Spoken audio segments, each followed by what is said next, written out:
말씀은 디모데후서 2장입니다. 오늘 길지 않습니다. 짧은데 1절 2절을 같이 합독하겠습니다. 시작. 내 아들아, 그러므로 너는 그리스도 예수 안에 있는 은혜 가운데서 강하고 또 내가 맡은 증인 앞에서 많은 증인 앞에서 내게 들은 바를 숙성된 사람들 부탁하라. 그들이 또 다른 사람들을 가르칠 수 있으리라. 아멘.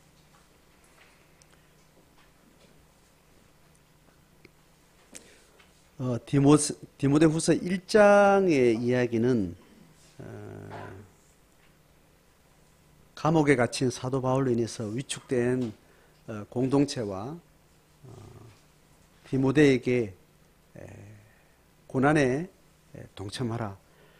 부끄러워하지 말고 굴하지 말고 고난을 피하지도 말고 받은 은사와 은혜 위에 굳게 서서 그렇게 나아가라, 이런 주제로 이야기를 하고 있습니다. 오늘 디모데후서 2장부터는 구체적으로 목회에 대한 내용으로 들어갑니다. 그 주제에 걸맞게 오늘 1절 2절에 아주 짧은 문장 속에 목회적 어떤 방법론, 이런 것들을 이야기를 하고 있습니다. 1절에 그러므로 해서 1장 안에까지 있었던 우리가 받은 은혜, 소명이라 그러죠. 그리고 은사, 은혜와 은사, 소명과 부르심의 영역 안에서 복음의 가치 위에서 주를 따르라고 이야기했던 그 결론에 대한, 그 내용에 대한 결론적인 연결어로 그러므로라는 이야기를 합니다. 그래서 디모데가 사도 바울의 뒤를 이어서 목회적 은사를 가지고 있습니다. 목회적 은사의 후계자를 두고 지금 이야기하고 있는 이야기입니다. 목회를 하는 리더를 지금 이야기하고 있긴 하지만 목회는 최고 리더가 있을 수 있죠. 전체를 작은 공동체마다 교회 공동체가 구체적으로 집단의 형식을 가지고 있을 때 거기에 지도력에 상위권에 있는 자들이 있어요. 그렇지만 그것은 공동체 전체의 생명의 집단으로서 어떤 내적인 존재 방식을 이야기합니다. 다시 말하면 목회라는 것은 한 영혼을 돌아보는 하나님의 마음을 가진 성령의 은사를 모든 성도가 각자 위임받아서 서로를 양먹이는 거예요. 그래서 목자를 쓰는 겁니다. 목양이라고 하는 겁니다. 목회라고 이야기하는 겁니다. 양을 돌본다는 그 단어를 쓰는 거죠. 그래서 한 영혼을 돌아보는 것을 하나님께서 영으로 오셔서 내주하신 성도가 다른 지체를 목양을 하는 겁니다. 천국에 가면 천국이 어떠하다, 지옥과 반대되는 형태로 지옥의 특징과 천국의 특징을 이미지로 이야기할 때 이렇게 들은 바가 있죠, 그죠?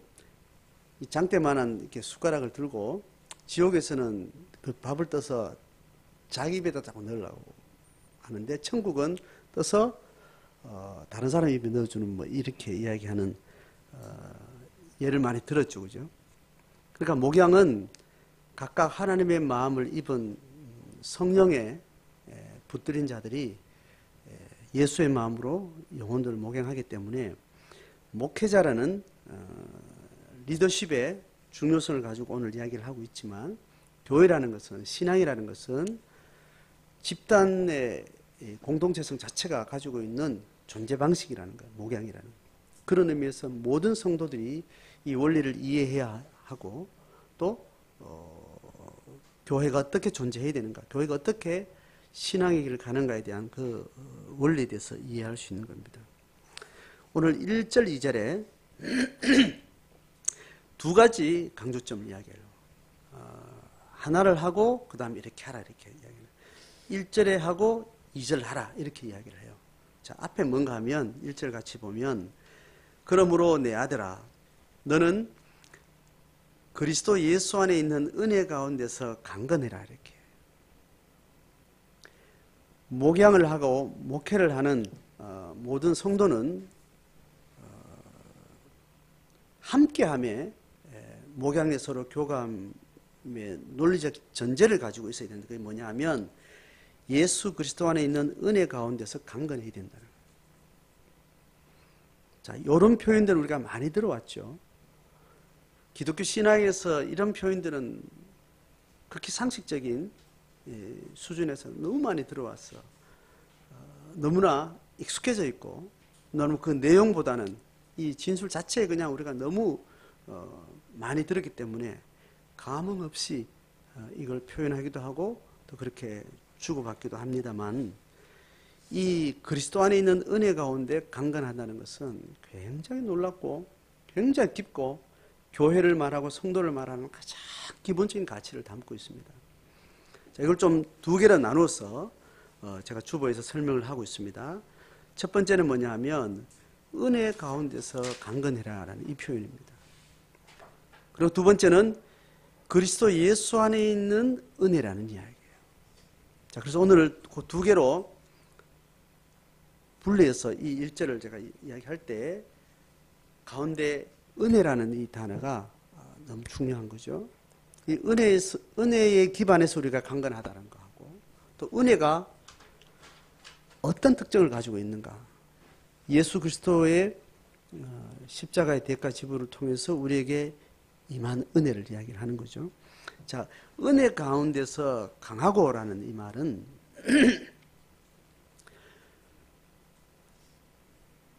힘을 이야기하는 겁니다. 물리적인 힘이 있고 정신적인 영적인 어떤 힘이라는 것이 있는데 어떤 세력이라는 것이 있는데 인간의 존재는 이 영적인 혼적인 육체적인 이 존재가 살아가는 데서는 어떤 힘의 지배를 받고 삽니다. 힘의 지배를 받고 사는데 우리가 살아가는 삶의 가장 큰 힘의 지배가 어디에 근거하고 있어야 되는가를 이야기를 해요. 그래서 어떤 힘에 의지하고 우리가 살아가는가를 이야기할 때 그것이 어디에 있으라는 거예요? 어디 가운데 있으라는 거예요? 은혜 가운데 있으라는 거예요. 자, 은혜라는 단어 자체의 의미는 공짜로 받았다는 그 말입니다. 이해되죠? 기독교 신앙을 설명하는 많은 측면 중에 여러 중요한 핵심 단어들이 있는데 그 핵심 단어들은 각각 그 단어가 가지고 있는 한 가지 고유성의 의미만을 표현을 해요. 그래서 많은 단어들 중에 은혜라는 말은 공짜로 받았다는 거예요. 조건 없이 받았다는 겁니다. 자, 그 이야기입니다. 그죠? 이거는 또 다르게 얘기하면 복음을 이야기하는 거고 하나님의 사랑을 이야기하는 것이고 생명을 이야기하는 것, 다양한 이야기를 하는데 우리가 거저받은 가운데 서 있으라는 겁니다. 거기에 내 삶의 힘을 거기에 두고 있으라는 겁니다. 그러니까 거저받은 것 외의 것은 다 힘을 어떻게 하라는 거예요? 빼라는 거예요. 의미를 두라는 말에 두지 말라는 거예요. 두지 말라는, 비교적 두지 말라는 거예요. 공짜로 받았다는 것 외에 어떤 것은 뭐예요? 공짜로 받은 것 외의 것은 뭐예요? 내가 나의 존재를 조건으로 해서 받은 거예요. 그건 누구 실력이에요? 내 실력이에요. 내가 가지고 있는 내 실력으로 내가 가지고 있는 것, 거기에 자기 존재의 무게를 두지 말라는 이야기. 그러니까 살아가는 삶의 힘을 거저받은 것 위에 두라는 겁니다. 자, 그게 은혜 가운데서 네가 강건하라는 이야기인데, 하나님의 신성을 경험하고 나서 은혜는 여러 가지 종류가 있는데, 지나가다가 툭 쳤는데 500원짜리 동전 하나 툭 쳤는데 그 주우면 그 은혜요, 은혜 아니에요?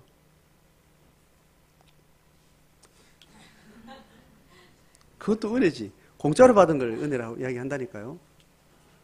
은혜 갚을 길이 있어요, 없어요? 그거는 은혜를 준 주체가 없으니까 그건 은혜 갚을 길은 별로 없어. 한다면 내가 어디에 또 동전을 던져 놓는 게 은혜 갚는 길이겠죠. 그런데 어떤 특정한 인격과 어떤 누구 대상이 내가 가지고 있는 어떤 아무것도 주지 않았는데 한 500만 원을 줬어요. 그 은혜 받은 거 안 받은 거예요?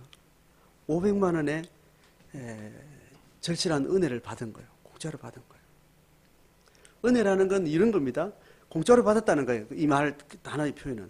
그런데 신경험을 전제로 하는 기독교 신앙을 전제로 해서 은혜라는 것은 우리가 상상할 수 있는 경험할 수 있는 모든 공짜 중에 가장 지가 끝을 알 수 없는 무한 생명, 무한 가치의 무언가를 받은 거예요. 내 삶과 내 생명 전체를 두고도 그 무게에 달할 수 있을까요, 없을까요? 이미 내 존재의 가치가 어떤 상상을 하든 간에 그걸 이미 넘어선 어떤 가치 지불을 받은 겁니다. 그리고 내 존재를 아무리 값을 매겨도 거기에 과한 것을 받은 거예요. 이게 성경이 이야기하는 하나님으로부터 받은 은혜의 값이에요. 거기에 자기 삶의 힘을 가운데 두고 다른 힘이 내 존재나 내 삶에 어떤 힘으로 작용하지 않는 상태에서 네가 그 힘을 유지하라는 이야기예요. 자, 사도 바울이 디모데에게 이렇게 이야기를 하는 겁니다. 그러면 디모데를 포함한 어떤 형태로든지 하나님의 공동체 안에 있는 모든 영의 길을 가는 사람은 이 강건함이 필요한 거예요. 하나님이 주신 그 은혜, 뭔지는 모르겠어요. 이거는 경험한 사람들만 이야기할 수 있는 겁니다. 어떻게 추상할 수 있고 어떻게 개념할 수 있고 어떤 설명이 가능할지 몰라도 이것은 경험한 사람의 그 경험의 어떤 것도 완전히 그것을 담아내지 못합니다. 그래서 다만 우리가 알 수 있는 상상과 표현의 방식으로 한계 안에서 표현할 뿐이에요. 그래서 이름하여 공짜로 받았다. 아무 값없이 받았다. 그 값없이 받은 것이 조금 내게 보탬된 게 아니고 내 존재를 통틀어서 어떤 가치로 매김질할 수 없는 상상할 수 없는 그 부유함으로 풍성함으로 내가 받았다. 이렇게 이제 표현을 하는 겁니다. 성도는 교회라는 것은 이런 힘이 그 사람의 전인격을 지배하는 사람들의 집합입니다. 자, 요 개념이 일단 이해가 됐죠. 이 이야기를 제가 이렇게 전달할 때 이 설명을 오늘 지금 듣는 숫자도 한정되어 있는데 누구든지 제가 지금 방금 설명한 이 은혜 안에서 우리가 강하다는 말, 이 표현을 설명하면 다들 제가 표현한 대로 이렇게 듣겠죠. 듣는데 큰 차이가 있어요. 이걸 이해하는 부류들이 두 부류가 있는데 어떤 부류일까요? 제가 설명한 방금 이 은혜를 설명했는데 이 은혜를 이해하는 큰 부류가 두 부류가 있는데 어떤 부류가 있겠어요? 제가 답을 할게요. 이 은혜를 몸으로 체험한 사람이 이해하는 것. 그리고 이 은혜를 아직 몸으로 체험하지 못한 사람이 이해하는 것. 이렇게 차이가 납니다.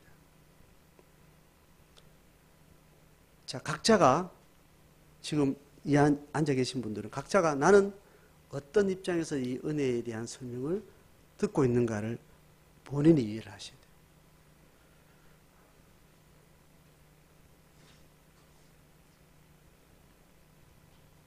자, 은혜는 그렇게 우리 안에 모든 것을 다 담는 힘이 되는데, 자, 이 은혜는 어디서 왔는가를 성경이 계시하고 있는데, 이 은혜가 어디 있다는 거요? 그리스도 예수 안에 있는 은혜라는 거예요. 방금까지 제가 은혜를 설명할 때 여러분 전제적으로 말은 담지 않았지만 그것은 바로 예수의 은혜를 충분히 이해하고 이제 들으셨겠죠. 이 은혜는 우리가 대부분이 알기로 하나님이 우리를 예수 그리스도의 대가 지불을 통해서 값없이 우리를 만나 주셨던 그 은혜를 이야기하는 거예요. 이걸 경험한 사람은 대체로 성경에 이 은혜 경험을 성경에 표현한 많은 사람들의 표현에 의하면 삼중의 하나님을 경험했다고 이해를 해요. 새 하나님을 경험한 경험들을 표현들이 있는데, 오늘 이야기한 예수 안에 있는 은혜, 이것은 전형적인 은혜의 표현입니다. 또 예수 안에 있는 이 은혜는 어디서부터 온 거예요? 우리가 하나님을 만나는 세 번의 경험이 있는데, 실제적으로 경험이 뭐냐 하면 성령 경험이에요. 그 다음에 예수 경험이에요. 그 다음에 하나님 아버지 경험입니다. 이 세 하나님의 만남을 통해서 우리가 은혜 받은 것들을 체험하고 또 고백을 하는데, 오늘 이야기한 것은 예수 안에 있는 은혜. 초대교회가 새 하나님 중에 예수의 사건을 굉장히 강력하게 집중했던 그 시대죠. 구약성경 이경륜 때는 이 은혜 경험을 예수의 십자가로 설명하지 않고 삼위 하나님 중에 누구를 이야기해요? 하나님 아버지를 이야기해요. 부성의 하나님 경험을 이야기를 합니다. 그때는 이 은혜가 창조주 하나님, 아버지 하나님, 창조주 경험과 아버지 경험으로 그렇게 설명되는 그런 계시 시대가 되는 거죠. 그래서 이 은혜를 몸으로 경험한 사람이, 그 몸으로 경험한 사람의 간절한 그 경험을 정말 가장 적절하게 적나라하게 표현하려고 했던 많은 표현 중에 몇 가지 취합되는 게 있는데, 예수 경험은 신부의 영성으로 경험을 하는 이야기를 해요. 그래서 이거를 몸으로 겪은 사람이 이걸 어떻게 이 절절한 이 경험을 어떻게 표현할까? 가장 비유할 수 있는 가장 유사한 경험을 신랑과 신부의 네가 내고 내가 너다, 이 내적 하나됨에 대한 이 간절함을 경험, 이건 깊은 친밀함에 대한 표현이 되겠죠. 그 다음에 성부 경험은 아버지의 마음이라는 것으로 주로 표현을 합니다. 그죠? 권위의 안정감을 이야기해요. 조금 더 위로 올라가면 창조주의 편만한 통치에 대한 이야기를 합니다. 그러니까 이 은혜를 표현하는 성경 계시에 아주 무게 있는 것이 신부의 영성, 깊은 친밀함, 그리고 아버지의 마음, 권위와 사랑에 대한, 그리고 창조주의 통치에 대한 이 은혜 경험에 몇 가지 중에 들 수 있는 이 세 가지가 아주 무게가 있는 거죠. 이 모든 것도 내가 그 은혜를 몸으로 경험한 사람만 절절히 그 사랑을 아는 겁니다. 그래서 어떤 표현이 됐든지 어떤 진술이 됐든지 그 비밀은 아는 사람만이 느끼는 알미 있어요. 우리 신앙생활 속에 우리가 내가 어떤 은혜 속에 있는가를 내가 기억하면서 그 은혜가 내게 어떻게 경험됐는가, 내가 그 은혜를 어떻게 내가 유지하고 있는가, 그 은혜 가운데서 어떻게 내가 강건함을 내가 살아가고 있는가, 이것을 생각할 때 이것을 체험 없이 오랫동안 듣고 있을 수 있어요.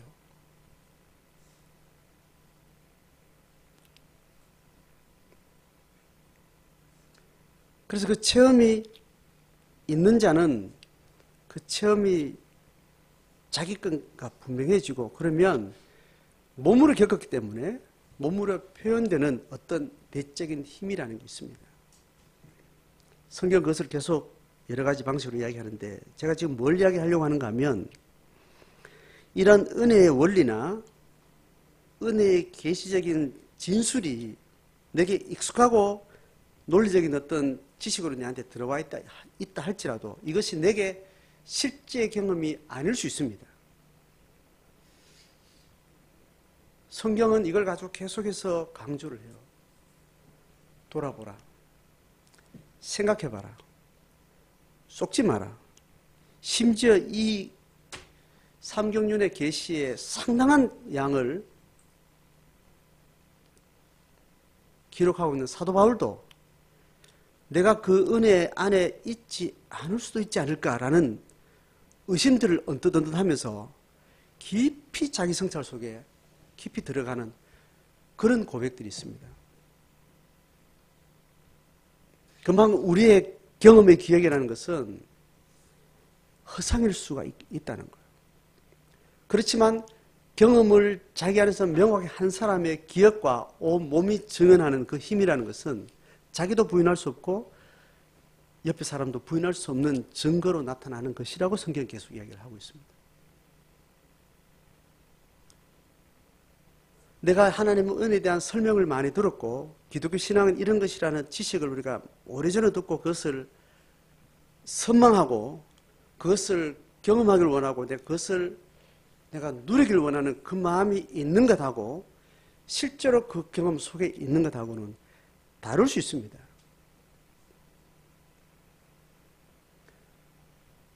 여기에 대한 자기 성찰이 우리는 끊임없이 필요한 이유는 체험이 목적이 끝이 아니고 그 은혜 경험 자체가 목적이 아니고 그 다음에 2절이 목적이기 때문이에요.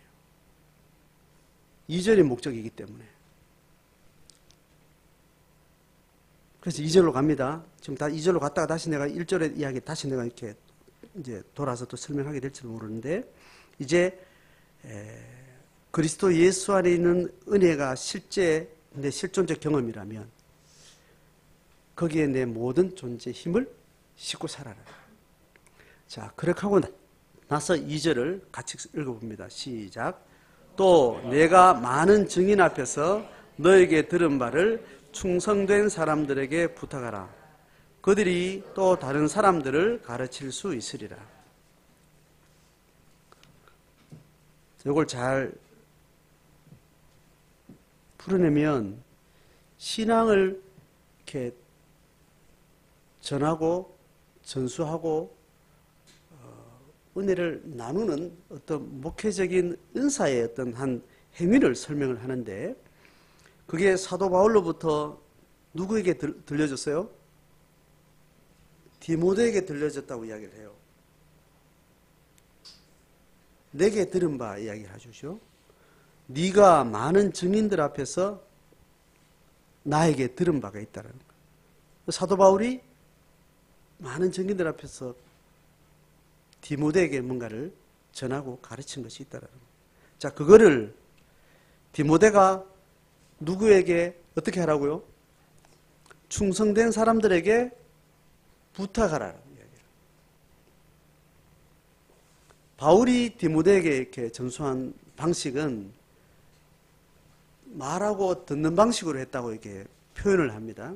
근데 디모데는 또 누군가를 향해서 목회적 은사를 발휘할 때 충성된 사람들에게 어떻게 하라고요? 부탁하라는 방식으로 이게 설명을 하고 있습니다. 자, 그렇게 되면 그 충성된 사람들이 그 부탁을 듣고 나서 또 어떻게 한다고요? 그들이 또 다른 사람들을 어떻게 한다고요? 이번에는 가르친다는 것으로 이렇게 표현을 하고 있습니다. 자, 2절은 목회적 은사를 가진 사도 바울의 그 사역이 또 디모데의 사역이 어떤 방식으로 흘러가는가를 이야기를 하는 거예요.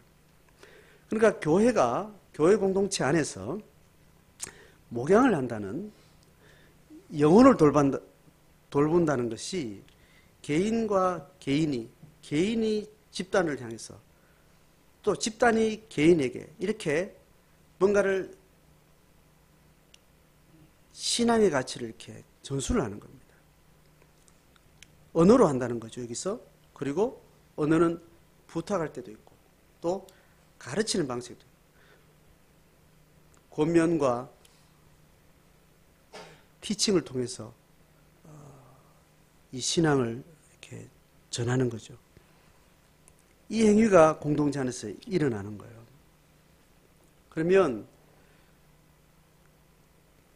교회가 목양을 하는 교회의 존재 방식이 굉장히 중요한 행위인데, 목양을 하는 이 행위가 교회 안에서 집단과 개인의 다양한 교감을 통해서 일어나는데, 한 개체가 경험하기로는 두 가지 경험을 하는 겁니다. 무슨 경험일까요? 목양을 받는 경험을 하고, 또 목양을 하는 경험을 하는 겁니다. 그러니까 교회 공동체가 그리스도의 몸으로서 집단으로 존재하는 방식은 한 개인으로서는 계속 누군가의 돌봄을 받아야 돼요.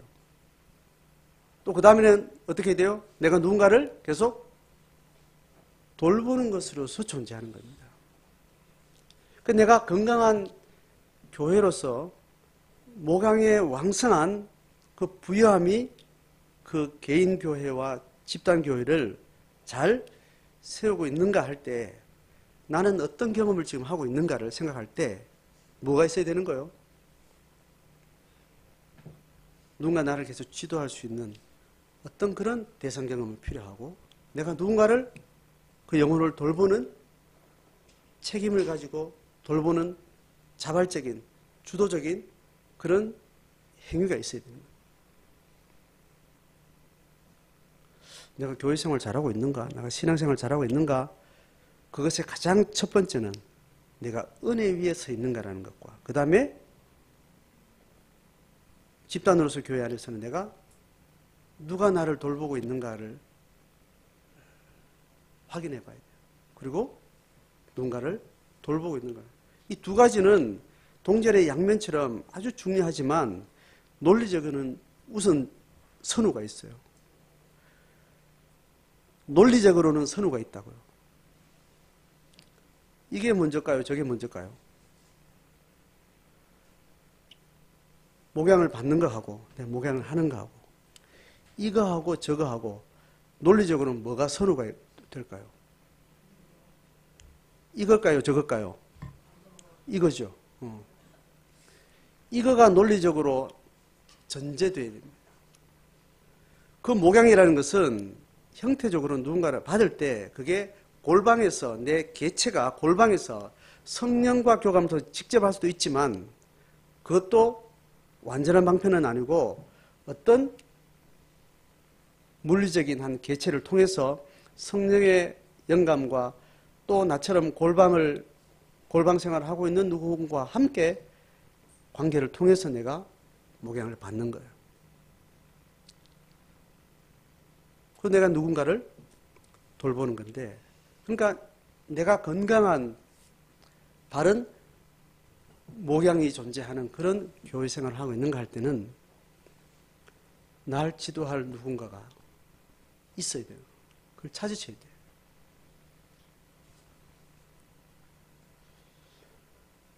은혜를 사모하는 사람은, 은혜를 경험하고 그것을 내가 누리고 있고 그것을 유지하려고 하는 사람은 반드시 이것이 돼야 돼요. 그 다음에 이것이 확인되고 나면 반드시 내가 누군가를 돌볼 대상이 필요한 거예요. 그 성도의 교회 경험이라는 것은 이게 본질입니다. 어떤 행정적인 혹은 조직적인 교회 안에 멤버십으로 들어가는 거는, 이거는 정확한 표현이 아니에요. 고정적인 이런 주중에 한 번 있는 예식 경험의 예배가 아니어도 좋아요. 그게 핵심이 아닙니다, 이거는. 내 영혼을 누가 돌보고 있고, 난 또 누구 영혼을 돌보는 관계 속에 내가 살아가는가. 그 관계가 내가 삶의 무게중심, 은혜의 무게중심이 그것을 통해서 계속해서 텐션을 유지하는 것, 그 긴장과 힘을 유지하는 것, 그 위에 내가 살아가는 것. 이게 성도가 교회로서 살아가는 공동체적 존재 방식. 그래서 오늘날 기독교는 오늘뿐만 아니라 기독교의 수많은 역사는 구약으로 돌아가려고 하는, 종교 문화로 돌아가려고 하는, 또 신비적 종교 체험으로 돌아가려고 하는 이런 계속된 유혹들이 하나님의 교회 역사는 계속해서 엉클어지고 도전을 받고 또 타락하고 계속 왜곡되는 그런 것들을 계속 안고 있습니다. 인간의 죄성 가운데는 그러한 증상들이 있기 때문에. 그래서 내가 어디에 있는가? 내가 은혜 위에 있는가? 이 두 가지 하고, 이거 하고 내가 어떤 관계 속에서 목회적인 흐름 가운데 있는가는. 자, 첫 번째, 앞에 다시 1절로 돌아가. 이것의 적용점은 뭐냐 하면, 내가 어디에 힘을 주고 살아가는가 라는 거는 뭘 심리적으로 어떻게 하냐. 내가 뭘 욕망하는 거예요.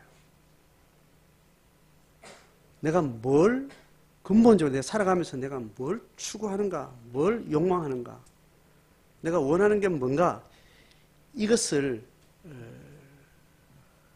잘 점검하는 겁니다. 근데 욕망이라는 이 표현 자체가 일상 속에서 계속 어떤 욕구라는, 원함이라는, 간절함이라는 이러한 걸로만 작용하지 않습니다.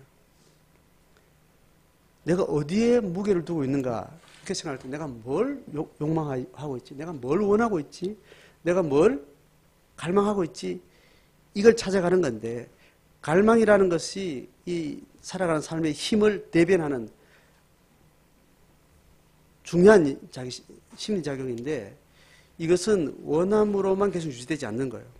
원함은 어떻게 내 속에 경험되지는가 하면, 이 원함이라는 것은 항상 채워져요, 안 채워져요? 항상 채워집니까, 안 채워집니까? 대체로 원함이라는 것은 절대 시간 속에는 안 채워진 시간이 더 많습니다. 채워진 순간 경험, 가상의 경험을 두고 계속 그것을 따라가는 과정 가운데 있으니까 채워진 경험보다는 뭐가 경험이 많아요? 안 채워진 경험이 많은 거예요. 그러니까 내가 뭔가를 열망한다 했을 때는, 간절함을 할 때는 그것이 주는 만족보다는 그것이 주는 결핍의 경험 속에 내가 있는 거예요.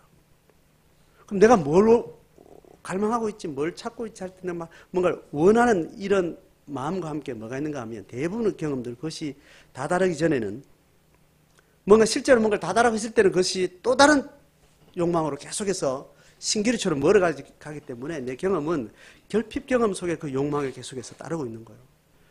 그럴 때 우리가 뭘 경험하는가 하는 거예요? 분노와 불안을 경험해요. 내가 뭘 욕망하는가를 잘 점검하는 시금석은 내가 뭐를 화를 내고 있지, 또 뭐를 불안해하고 있지, 이 심리의 뿌리를 찾아가면 내가 뭘 욕망하는가에 대해서 그 근원을 찾아갈 수 있습니다.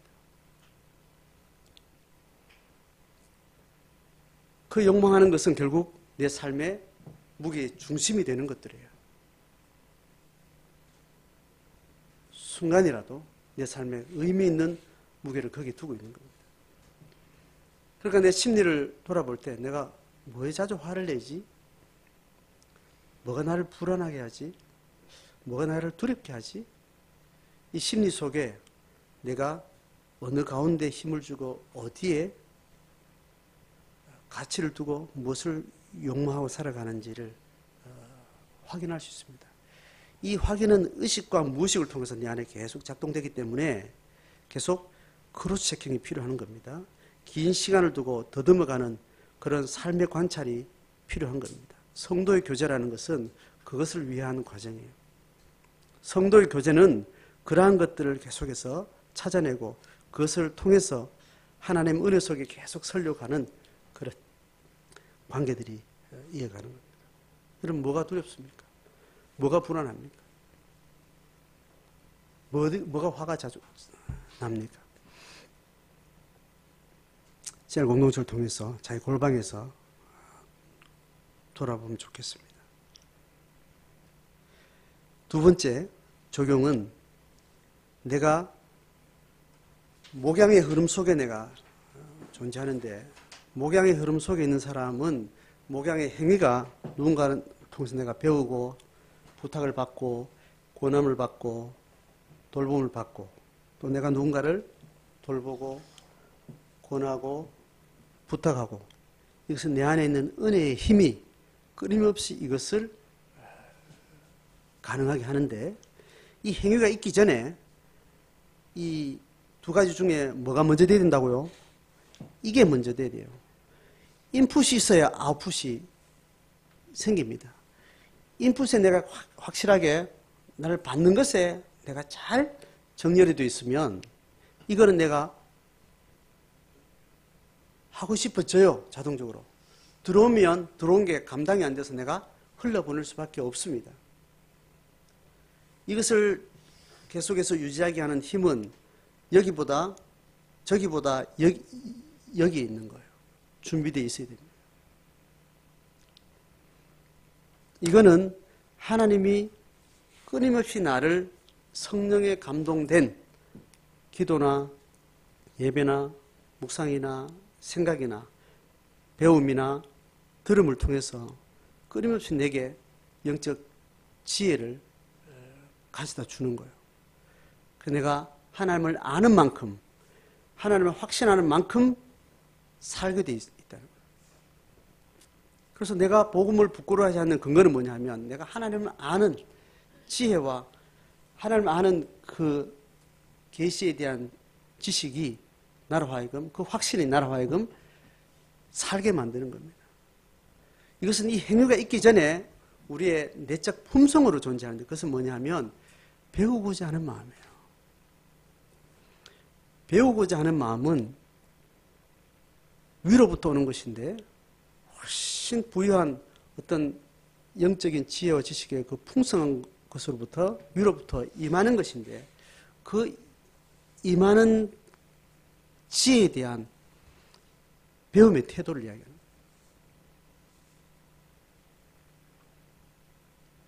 그래서 그 인성과 성품 자체가 이 거룩한 하나님의 목양 앞에 섰는가 서지 않는가는 그 사람 태도에서 나와요. 대화를 하거나 관계를 맺을 때 뭔가 내 여기서 얻어먹을 게 없나, 얻어먹는다는 그 어떤 지혜를 이야기합니다. 배울 게 없나 라는 태도를 가진 삶의 근본적인 내성을 이야기하는 거예요.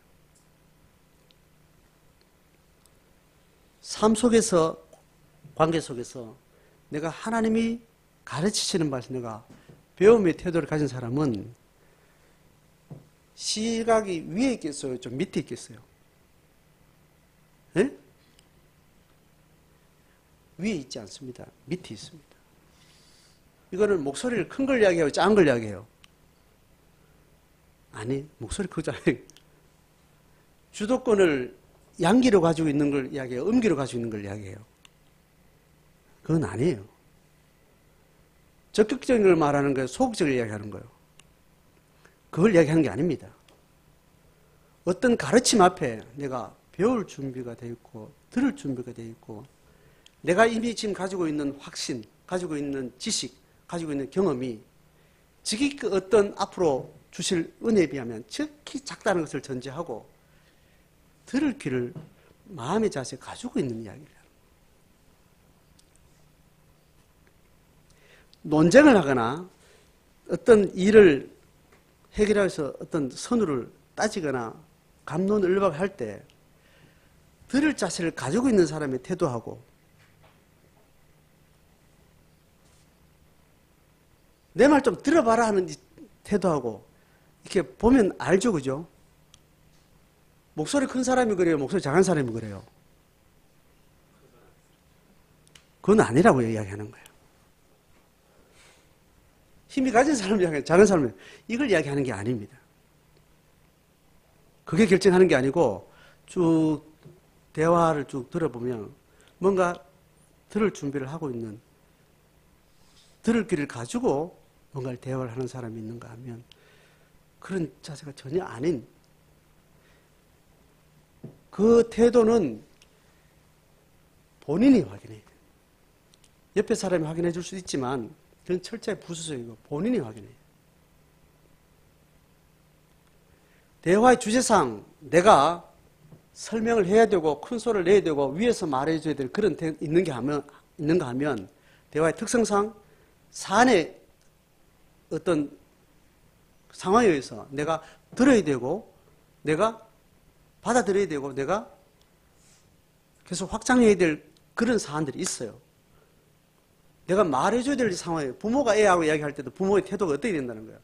들을 자세를 배움의 마음을 가져야 되는데 그때는 그래 따라 그래 뭐 어떻게 할까 이렇게 소극적인 이야기 하는 게 아니에요. 적극적일 때는 적극적일 수 있고 소극적일 때는 그거의 자체를 설명하는 게 아니라는 거예요. 그건 그때마다 달라요.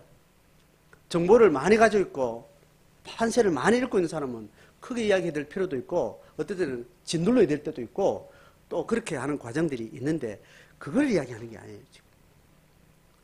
이 사태 속에 전체 속에는 하나님 앞에 있는 것을 배우고 듣고 또 하나님에게 말씀하실 것에 대한 기대치를 가지고 있는 그 자세를 이야기해요. 이게 신앙 안에서 지금 이야기할 뿐만 아니라 일반적 영역에서 이 자세가 잘 갖추고 있는 사람을 뭐라고 말하는지 모르겠지만 이 자세를 잘 갖추고 않는 사람의 극단에 있는 사람을 말하는 이렇게 말이 있어요. 예? 배우고 수용할 자세가 전혀 안 된 사람의 극단에 가 있는 사람이 어떤 말하는 비꼬는 말이 있어요.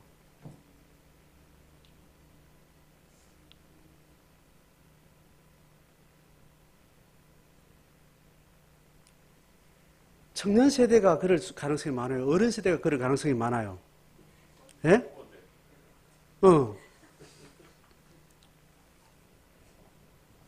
대체로 사회적으로 이것을 이야기하는 어떤 부류가 특징이 있어요. 사실. 그죠? 젊은 세대보다는 윗세대가 그런 기질을 가지고 있어요. 그런데 인성을 두고 말할 때는 10대도 20대도 50대도 60대도 이런 기질을 가지고 가진 인성을 우리가 이야기를 해요.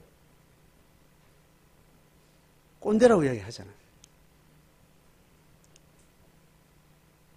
대체로 사회 경험에서는 나이 많은 어른들이 자녀 세대에게 그렇게 할 때 이게 나온 말인데 이게 한 개인의 성품과 인성으로서는 나이 차이 있어요, 없어요? 예? 없어요. 청년들이 술자리에 모이면 군에 가는 이제 입영 영장 받아고 이제 달달 떠는 애하고 이렇게 제대한 뭐 한두 살 차이 나는 형하고 만나면 누가 무슨 짓을 해요? 지가 대한민국 군대를 다 아는 것처럼 거품을 불고 개거품 물고 이야기하는 거예요. 해병대 나온 사람하고 육군 나온 사람하고 누가 개거품을 물어요? 뭐 이런 식의 자기 경험의 한계와 자기 경험의 강렬한 자기 확신이 우리로 하여금 그 외에 다른 것에 대해서 한눈에 착 깔아뭉개고 이런 마음의 태도를 가지는 거예요. 신앙 안에서 이런 형태는 교회생활을 오래 한 사람이 많을까요? 비교적 교회생활을 적게 한 사람이 많을까요? 예? 많이 한 사람들은 많습니다. 그리고 신비체험, 방언도 하고 환상도 보고 하나님의 음성을 물리적으로까지 들릴 만큼 하나님의 경험을 그렇게 신비적으로 경험한 사람이 상대적으로 많은 사람이 그럴까요? 적은 사람이 그럴까요? 많은 사람. 집사님들이 주로 그렇게 했어요. 비교적 목사님들이 그렇게 했어요.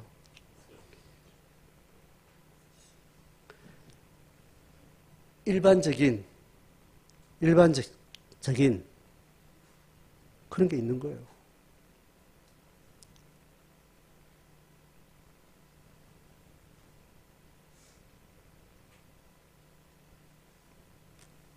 오늘 우리 삶 속에 내가 신앙생활을 하는 사람인가 생각할 때 내가 진실로 하나님의 절대적 신경험을 은혜로서 내 존재 전체를 통틀어서 하나님의 그 신비가 주는 하나님의 신 존재가 주는 생명 경험을 몸으로 겪은 사람인지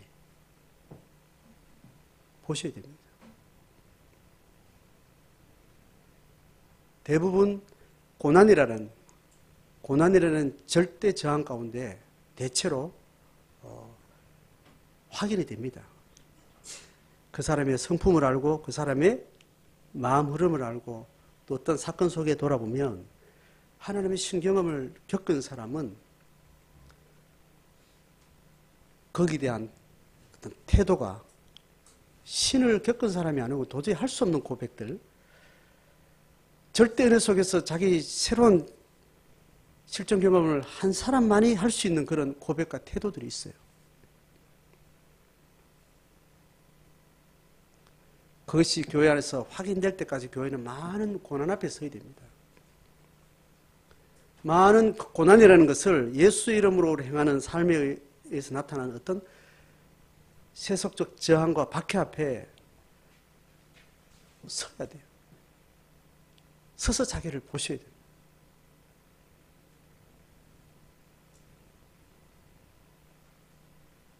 내가 교회 생활을 오래 해서 은혜를 표현하는 방식이나 언어가 익숙해질 수 있고 은혜 받은 자의 어떤 삶의 태도가 익숙해져서 내가 그것을 갈망하다 보니까 따라가는 것처럼 해서 오히려 실제로 은혜 받은 사람보다 훨씬 더 많은 양의 헌신을 하고 더 많은 성품의 변화, 더 많은 봉사를 하고 했을지언정 그 차이와 상관없이 하나님의 신경험을 내가 온몸으로 겪은 사람인가는 자기가 알아요.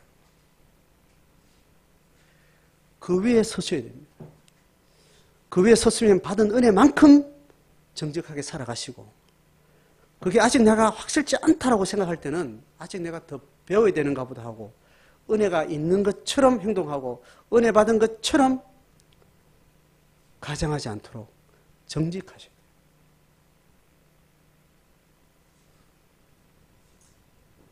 그래서 교회가 그 사람의 내적 은혜가 그 사람을 충만케 하는 그 본질 외에 많은 헌신과 많은 희생과 많은 봉사를 두고 너무 민감하게 반응하는 것이 그 사람의 영혼에 도움이 안 될 경우가 많습니다. 그게 정직하다면 어떤 누군가의 반응이 필요 없어요. 왜냐하면 다음 주 본문에 이야기하겠지만 수고하는 농부가 수고한 만큼 받는 게 아니고 수고하는 농부는 수고하기 전에 먼저 받았기 때문에 수고한다고 설명을 해요. 세상의 농부는 어떻게 해요? 수고한 만큼 뿌린 만큼 거둔다 이렇게 이야기를 하잖아요. 성경의 법대로 하는 수고라는 것은 이미 받고 나서 하는 수고예요. 그래서 무게중심을 내가 하나님 앞에 받은 그 은혜의 가치가 핵심이라는 걸 우리가 강조하려면 그것을 돌아보는 일에 우리는 굉장히 예민해야 되고 은혜의 근거에서 우리가 섬기고 살아가는 삶의 어떤 양은 다른 사람과 비교해서 너무 우리가 강조한다든지 너무 칭찬한다든지 수고했다고 말하는 것에 대해서 좀 인색해 주는 게 그 영혼을 세운 일에 유익하다는 거예요.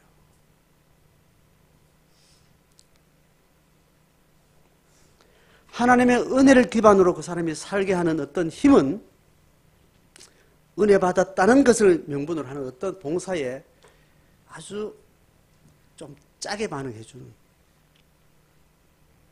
그러면 금방 실망을 해요. 은혜 받지 않은 사람은 금방 실망한다고. 그래서 그 다음부터 다 과하게 봉사를 안 해요. 그럼 자기 본분을 잘 유지하는 겁니다. 이해가 되세요? 예수의 이름으로 너무 많은 것을 봉사를 강조하는 것이 위험할 수 있다는 거예요. 내가 하나님 앞에 기쁜 마음으로 내 애를 키우고 있는지, 내가 즐거운 마음으로 내 직장을 출근하고 있는지,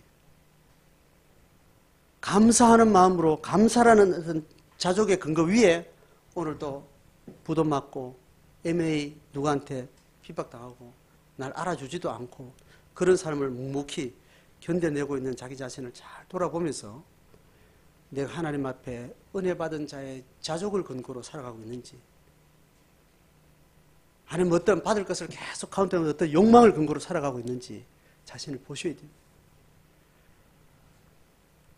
그래서 교회 안에서 신앙생활을 하면서 내가 은혜를 근거로 살아가고 있는 그 자기 고백이 선명해지거나 그렇지 않으면 아직까지 은혜를 배우고 하나님을 만나지 않으면 내가 할 수 없는 은혜 받을 사람인 것을 기억하고 겸손히 하나님 앞에 배워가는 그런 자세가 필요합니다. 그래서 교회의 주력은 은혜 받은 자의 그 은사가 주체가 돼야 돼요. 그 조직이 클 필요 없습니다. 그 양이 많을 필요가 없어요. 한두 명이라도 쏟아도 내가 내 목숨을 다 드려도 아깝지 않는 그 은혜가 주체가 안 돼서 하나님의 부르심 앞에, 소명 앞에 살아가는 것, 섬기는 것, 사역하는 그것이 교회가 지탱하고 있는 사역의 중심이 되어야 됩니다. 그렇지 않을 때 교회가 많은 일을 하고 나서 교회가 대파되어지고 많은 사역을 이루고 나서 다 깨지고 많은 일을 하고 나서 상처받아서 나자빠지고 많은 봉사를 하고 나서 누구를 원망하고 이것이 교회를 또 흔들어 놓고